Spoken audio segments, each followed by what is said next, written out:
Davis'in iki atışı uğurlu alınır. İkinci. Donat topu itirmedi. Sakladı Malek Davis'e. Son 4 saniye. Malek Davis'in atışı dəqiq alındı.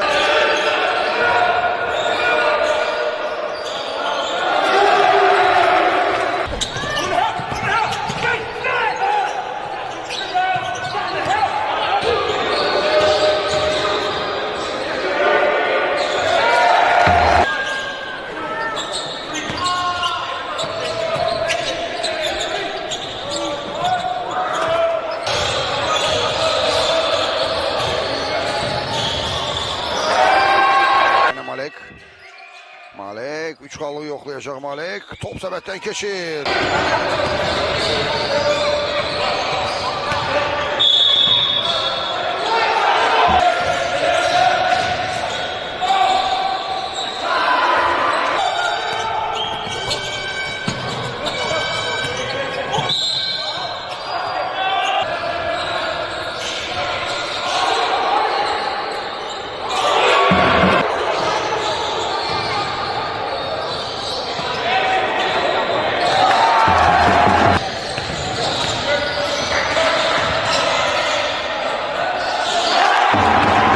Çalışır. Malek Davis dayandı.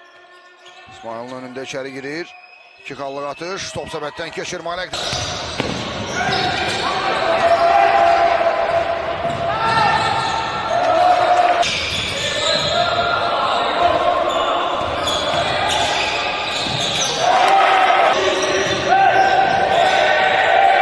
İki nəfərin arasında çaşdı qaldı. Jalen Shaw. Malek!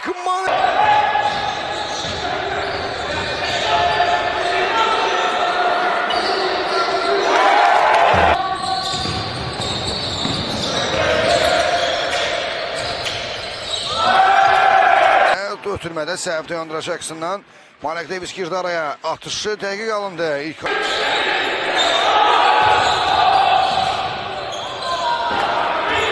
Dəyişikliyi reallaşdırmağı. Caldwell'ın atışı. Keçdi top səbətdən. Ercan yenə Malek 2 qallıq atış. Dəqiq alındı bu dəfə.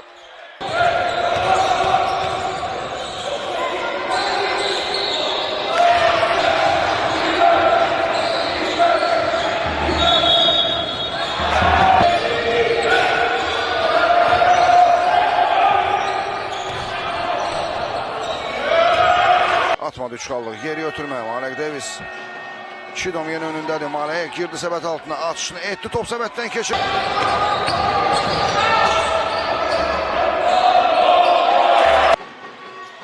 Donat. Malek Davis girdi səbət altına. 2 qalı qazandı. Üstə gəlib. Davis saxladı. Jenkins 3 qallıq yoxlayacaq. Dəqiqdir.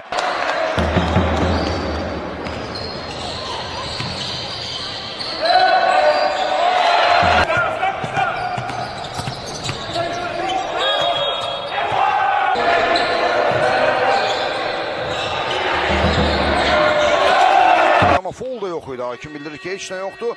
Davis bomboş qalır səbət altında. 2 qalı qazanır.